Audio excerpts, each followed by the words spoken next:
Jim, I never really needed a mic. Jim Graffam is obviously being inducted tonight as a baseball coach, but I have been asked as a longtime friend and someone who's worked closely with him as in basketball here on campus to say a few words, and it is definitely an extinct honor.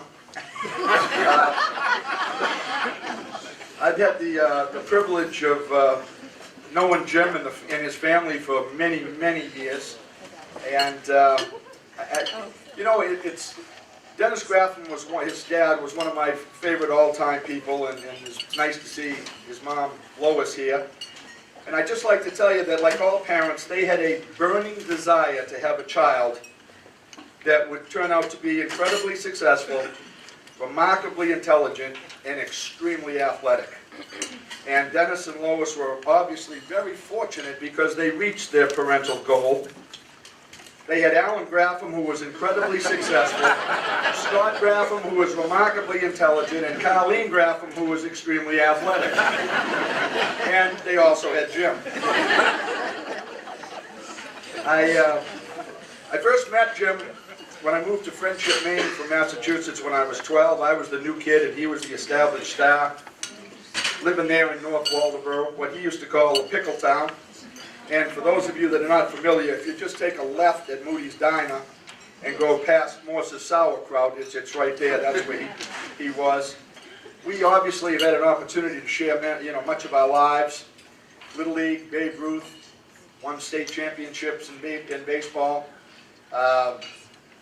We played Legion together, basketball, backcourt buddies, cross country, and even we copied notes in Mrs. Kimball's Latin class before school.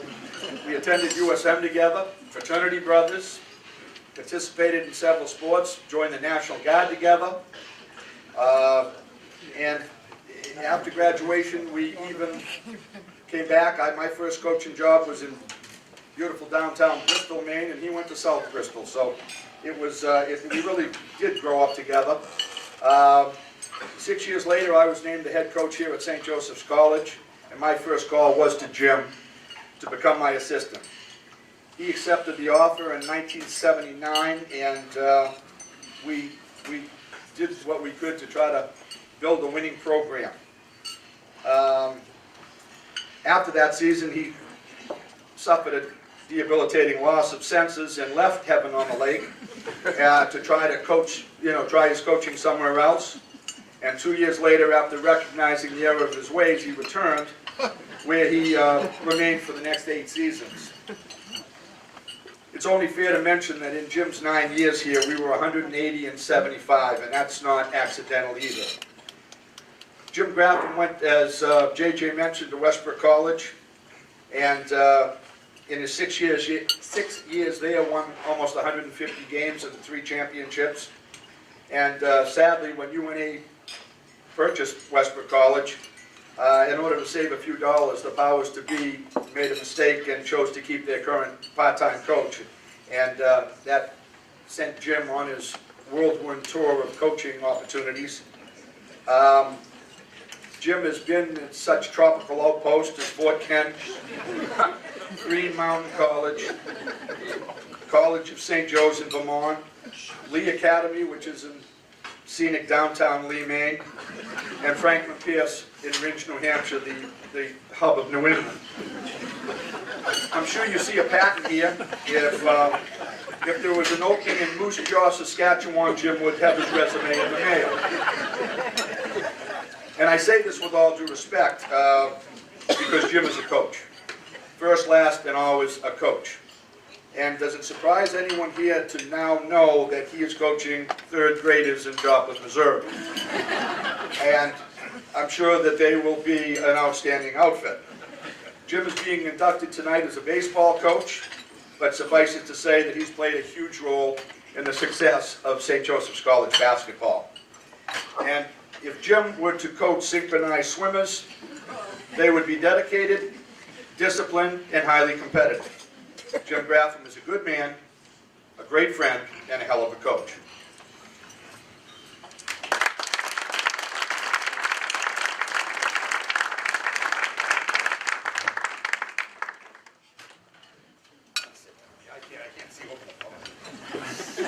That's a tough act to follow. Hello and congratulations to all of this year's and past year's inductees. I'm honored to be here on behalf of Coach Graffam, a man who's meant so much to my life. When I got the call from Coach Graffam, I was thrilled to hear he was going to be inducted, and even more flattered when he asked me to speak on his behalf. Ironically, I was at my baseball field at Skidmore College when I got the call. I immediately started reflecting on my experiences here at St. Joe's and thought about all the things that I've learned from Coach Graffam that I've applied to my life and coaching my teams. So that's what I'd like to share with you, a few thoughts and things that I learned from Coach Graffam. One of the first things I learned from Coach Graffam was how to be tough. I also learned he was a little bit crazy. I'll tell you what I mean.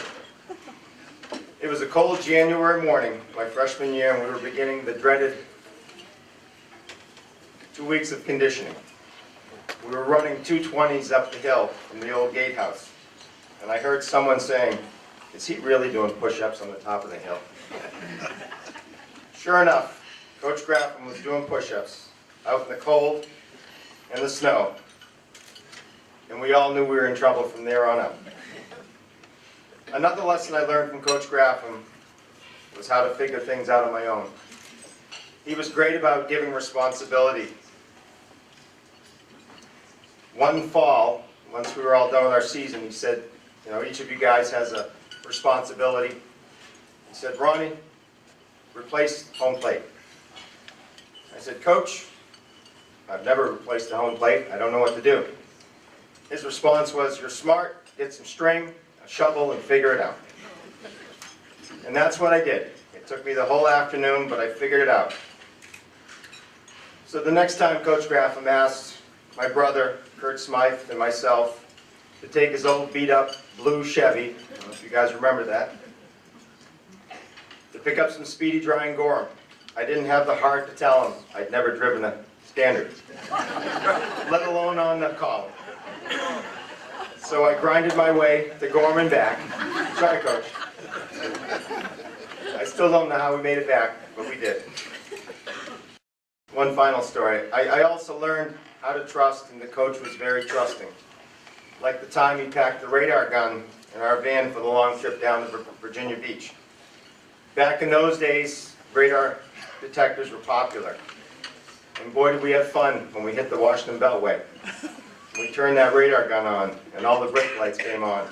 And we went flying by in Mach 1. Probably wasn't the smartest thing we did. All kidding aside, I learned a lot from Coach Graffam, but it's the life lessons that stick with me today. They include saying yes, Coach, and that respect was the most important word. Collective responsibility and never leaving anyone behind. That the sum of the whole was more important than the individual. Work ethic. Never giving up. Don't make excuses. No whining or complaining. And I think it was said earlier tonight, Coach always finished practice or games on a positive note. No matter how badly you played, he always found a way to make us want to come back the next day. I wouldn't be the coach or person I am today without you, Coach Graffam. Thank you so much, and congratulations.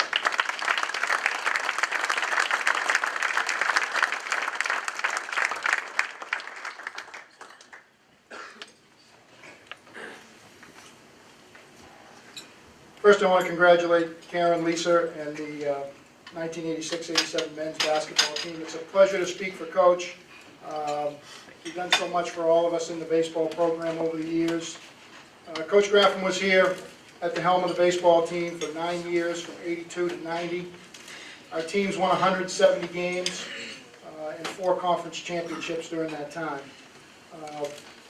When you speak third about somebody, it's hard to kind of, make sure you're not going over things that everybody else is going to talk about. But with Coach, things really boil down to 3 basic things.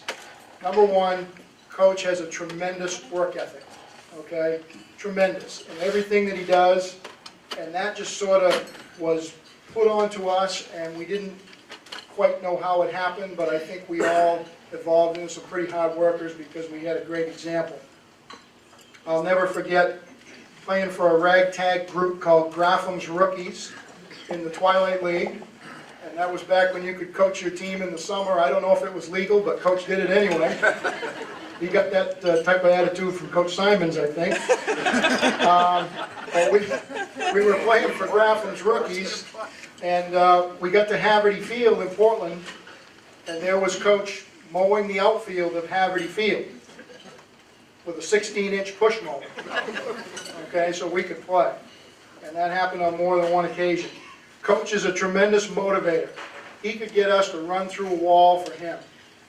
There's something about the guy, because he's so tough and he's so competitive, that you just want to try to match that and do everything he has to win. And finally, he's just a tremendous competitor. And Coach has this kind of David and Goliath thing in him. I don't know if it's the fact that he's a little bit vertically challenged or what it is, but I'll tell you what, he would want to take on anybody. So when we were here, I mean, Ronnie's talked about it before. I think you went to Florida, to Virginia 4 years in a row and never won a game, right? Because Coach would just schedule the toughest Division I teams he could find. I remember a great win at the Diamond in Richmond versus VCU, where we shocked the Division I team. So Coach had that in him. We were going to take on anybody. And I think one of the nicest things about that as a player was that we knew that was because he really believed in us. And that was pretty special because we had so much respect for him. Coach, I've got all kinds of quotes that the guys that played for you have sent me, and I'm going to get those to you. Tremendous things that they've said about you and their time here at St. Joe's and all the memories. I thought the most moving quote, the one that said the most about you, Coach, was one I got from Ricky Gwynn. And rather than have me deliver that, I'm going to have him do it. Rick Gwynn.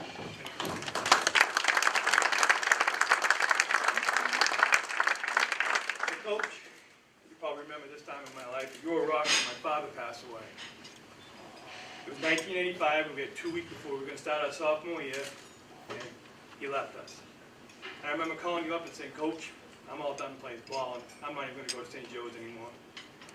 And the next things you said to me, you led me to where I am today. You said, Rick, I don't care if you ever play ball again. Like, I promised your father you were going to graduate, and you're going to honor him more now than ever. I just couldn't believe what you said, because to me, you know, you were a coach, but I didn't know that side of you, and how could I say no to that? So today, I stand here and I owe you everything that I have. My mom said hello, she loves you dearly. And for you, you'll never be a baseball coach who was. You're going to be a man in our lives, and you replaced Dad when you left, so forever. I love coaching. Thank you. Thank you.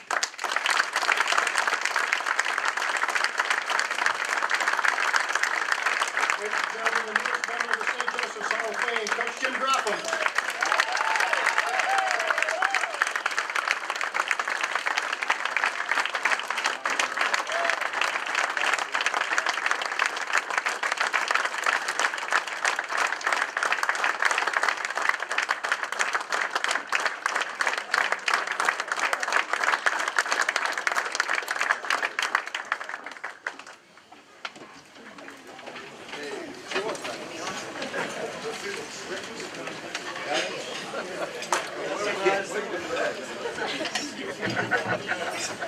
Coach, hold on. Everybody wants to see you, so.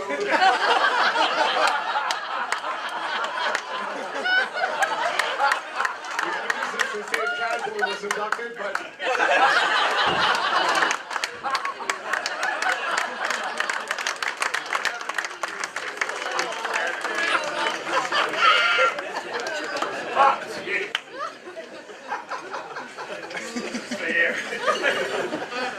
First off, Ricky, to quote your dad, in a game of life, you are a foul ball. Oh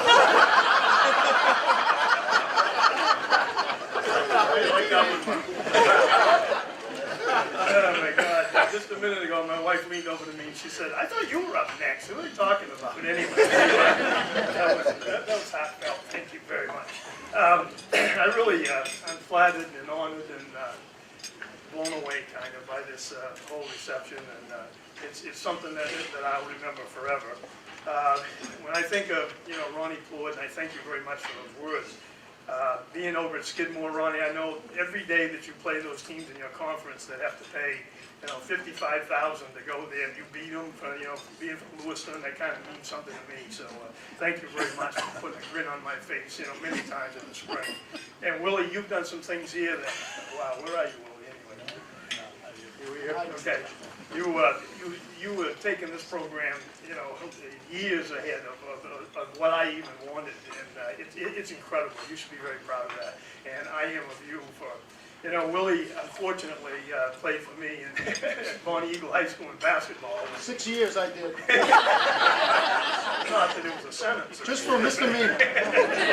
6 years, was that just in high school? I'm very thankful for many things, but one of them was that Rick Simons called me and offered me a job. We all know Rick and what a great recruiter he is and all those things. And he said to me, Jim, listen, it's a simple job. You're going to be full-time intramural director, full-time athletic trainer, full-time baseball coach, and assistant basketball, which is only part-time. But if you know Rick, that's not true. Okay? So that's 4 full-time jobs. And he said, and by the way, you're making 19 grand at Bonnie Eagle. I'm paying you 12. And I took it. I wouldn't have traded any of those years because it was fantastic. And it wasn't. We used to say this a lot, and I can't say it now. But St. Joe's wasn't about the buildings or the location. It was about the people. And I was fortunate to work with so many great people, and some that I just want to mention quickly. Dick Bailey. Dick, your vision for this school is where it is today, and I was proud that I worked with you. Obviously, Faith, his wife, she was fantastic. Just to see those two interact on a daily basis was a lot of fun. Anyway, Mike McDevitt was awesome. Reese Hageman, Fred Stone, Cal Sabino, the Sister Joyce, and many of the other sisters. Most of the faculty, although some of them lost their minds about sports every now and then. But anyway, it was great, and obviously the coaches. It was a great place to work, and I certainly hope that it still is like that today. Rick was my assistant for 6 years. We had a lot of fun. I think I'll just relate one quick story. We were down south, and as they said, we always played these teams that we could never beat. And so we lost like 7 games in a row. And Rick says, well, let's pull the lineup out of the hat today. So anyway, which we did, and we lost again. But it was kind of fun just to see a 4 hit a bat in first. And then the next day he says, all right, we're going to have the best looking team back. So obviously, as Dick Flaherty will say, Steve McDowell had the bat first. Because he told us he was not only the best catcher in the WinMAC, he's the best looking one. He isn't here tonight, so we can't obscure him any more than that. Anyway, Ricky was great, and after 6 years he decided that he needed to move on, do some other things, and I hired 2 guys to take his place. Jeff Benson and Phil Desjardins, who were back there. Those guys were awesome. They had a compassion for the game, which I had. They had a great way of teaching young people, and they became great friends of mine. And I want to publicly thank both of you for that. Phil went to Husson, and Jeff had been a John Winken fan, or a clone, I guess I would say. The odd thing about Phil's experience in Husson is that he went to class. He signed up for classes. He went for the first 6 weeks of the semester, and at 18 decided education wasn't for him anymore, so he didn't go for the rest of the semester. And he was a little upset because when he got his grades, he only had 2 B's and 2 C's. But that was Husson.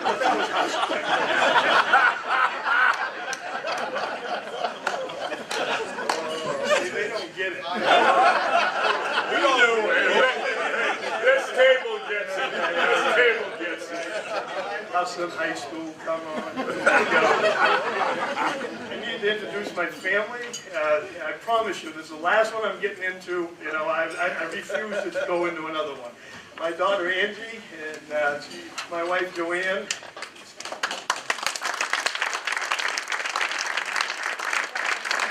My brother Scott, his wife Pat. Yeah. My sister Colleen. Alan, his wife Sue. My mom was 87.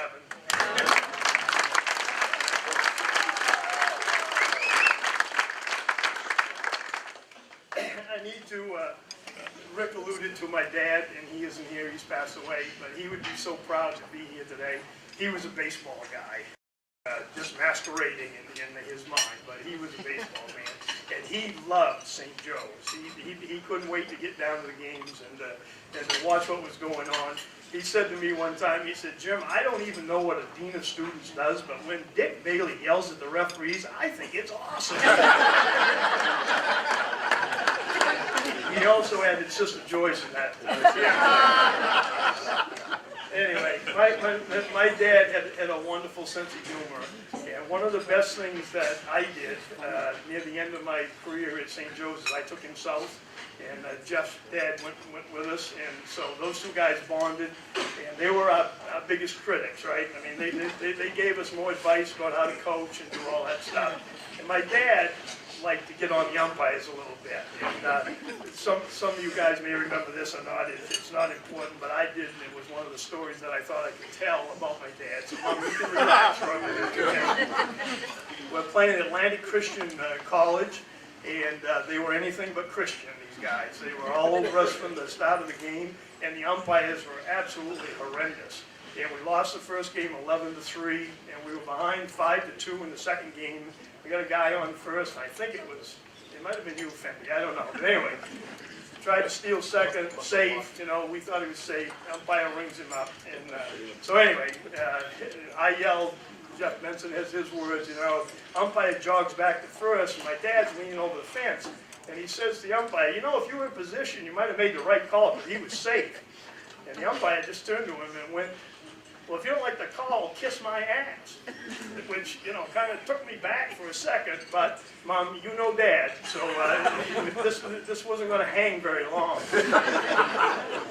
My dad said, we better mark out a spot because you look like you're all ass to me.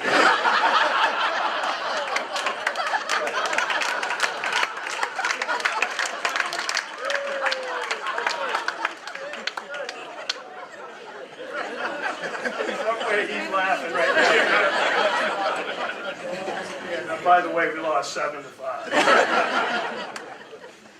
Oh, shoot. The last thing I just want to go over, I wouldn't be standing up here if it hadn't been for all my players. And you guys were fantastic. And one of the best things that's happened, I moved to Joplin, Missouri, and when Willie called me, I ran to my collection of scrapbooks and guides, and I got them out, and I lived 8 years of my life, and it was a lot of fun to go over all those things. And I just want to give you some of my impressions of some of you guys, and hopefully we can answer that. First off, Ricky Gwynn came into St. Joe's. He was a little overweight. Is that fair, Rick? But he turned himself into our best pitcher his last 2 years that he was here, and he struck out 18 guys in one game, which is fantastic.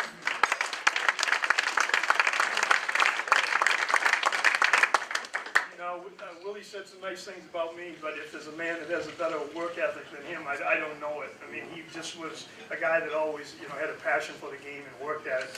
And Willie probably had the greatest hit in the school's history when he beat Point Park in the 12th inning. A team that had won 37 straight games and was ranked number 2 in the nation at the time. And I hope that you bring that up to your team every now and then. If you don't, you can have them email me. Well, I've got him here. I knew you were going to bring it up. He also walked 51 times in one season, so come on, guys. Yeah. Let's get going. Allo Pike, man, oh man. I would pay money to see Allo Pike play today.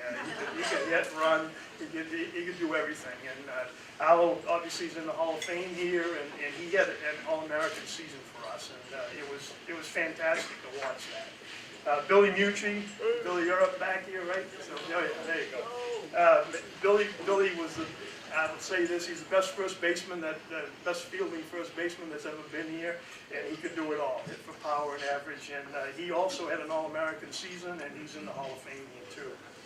Leon Renault, what a talent, run, hit, throw, do everything, also an All-American, and is in the Hall of Fame here. Bobby Mucci. Yes, Bob. Bobby played the outfield for us and pitched, and did a lot of great things. And I didn't know a lot about weight training back then, but he was so serious that all the other guys kind of got behind him and did that stuff. And I really think that helped us, and I appreciate that. The other thing I will say is we beat Vermont because Bobby hit a ball over the first baseman's head that chalk flew up off the line. We cleared the bases, and I remember that won that game for us. And I appreciated that. That guy was being too arrogant to me.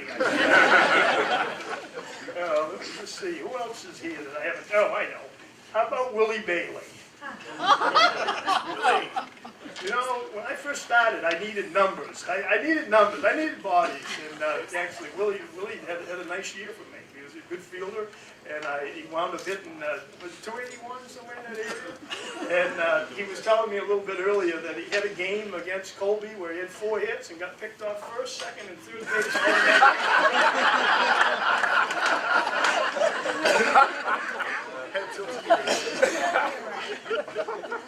Must have been my fault. Let me see, Kevin Fenderson, great hands, a good fielder, and he keeps trying to tell everybody that he couldn't hit. But Kevin, I think you drove in 7 runs against New England College one day. Is that true? That is true. So thank you very much for that. Jamie Smythe. Every team needs a player like Jamie Smythe, a utility guy who could play everywhere and just work, kept his mouth shut, and did what he could. And I appreciate that, Jamie. And I'll tell you that one of the first things I remembered was that play that you made against Husson in that championship game on that slow roll. So I appreciate that. I'm all done unless I missed anybody. Did anybody miss? Dick Flaherty. Dick Flaherty, my man. I'm sorry, Dick. Dick was the first real good pitcher that we had. And thank you for bringing him up. No problem. I've been back to job. Oh yeah, Dick. But you know how you always need someone to build a program around, and Dick was definitely that person for us. And if you look in the record books today, he still holds records. And Dick, I couldn't figure out which one I wanted to bring up. The one hitter that you threw against Thomas when you had 2 out in the 7th and threw a lollipop curve to that kid from base hit. or the 5 innings against Old Dominion when they had 8 guys drafted off that team and you shut them out. So that was fantastic. Anyway, I'm incredibly proud.